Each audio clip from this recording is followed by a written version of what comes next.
Hi, the next Moodle activity is the Moodle feedback activity. The Moodle feedback activity, think of it as a survey that you can keep retaking. I use the feedback activity in every single one of my chapters. We're looking at my hardware course right now. And in every one of my chapters, the students first read what the ICANNs are and the objectives for this particular chapter.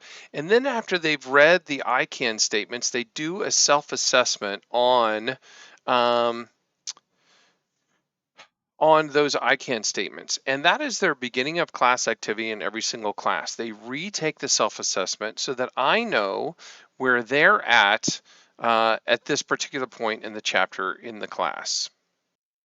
So this is a preview of what it looks like. So they come in and they answer these questions. Can you list the basic things that makes a PC work? Yes or no? So they answer these things. And then after they've done it, I can see where the class is as a whole. So when they get done with it, I can go over here to analysis, and I do this every class to see where the class as a whole is on each one of the objectives. And as we proceed through the class, hopefully more and more students go from no's to yeses. And then I use this as a review exercise before we finish that particular chapter. And I can look at individual responses to see who says they're not okay with this particular part of it and give individual instruction to that student during exercise time. So I can see as a whole what is the class feeling we need to work on, and then also individually what do students need to work on. So that's what a feedback is. So let's look at how to add a feedback. So I turn editing on, and I add an activity or resource, and I add a feedback. I title it up top. So I might be doing one after we went to the Field Museum on what they thought about the Field Museum.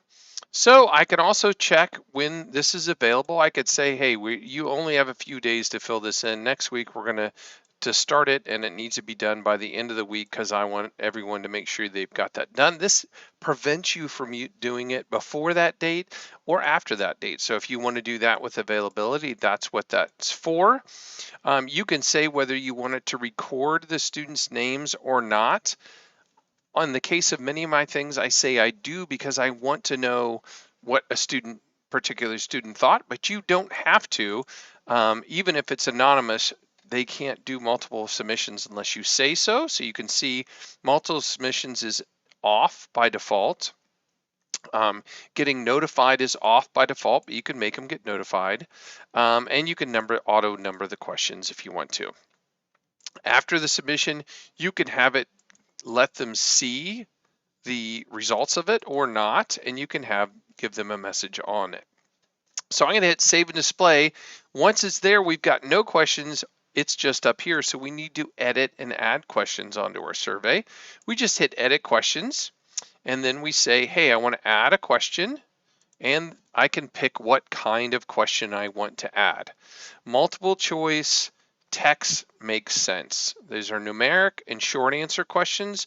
These up top, I don't use CAPTCHAs. I'm not sure why you would, because they have to be logged into your course and they're very annoying.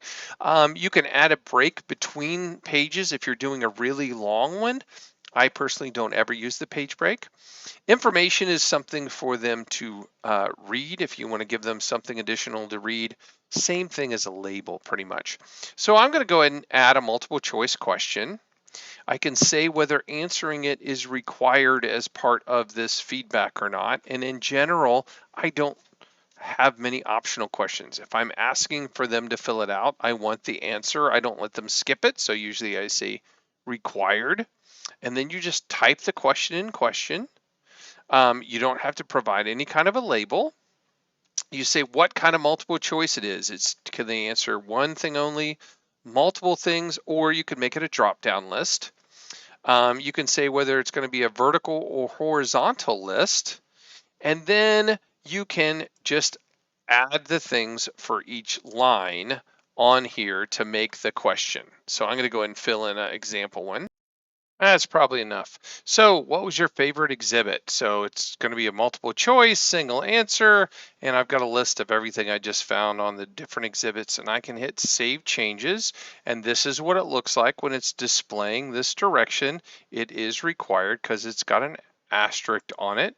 So, I can go and take that question and make that a survey to find out what all the students' favorite things were at the Field Museum. So now when your students come in here, what did you think of the Field Museum? Obviously you would add more questions, but then they would hit submit their answers and they would go through one at a time saying, oh, you know what, my favorite thing was the first kings of Europe. Continue. And then they would go to the next question. In this case, it looks like that. And you'd be able to go and then see the analysis of how your students and what they felt like their favorite thing was. That is the feedback activity.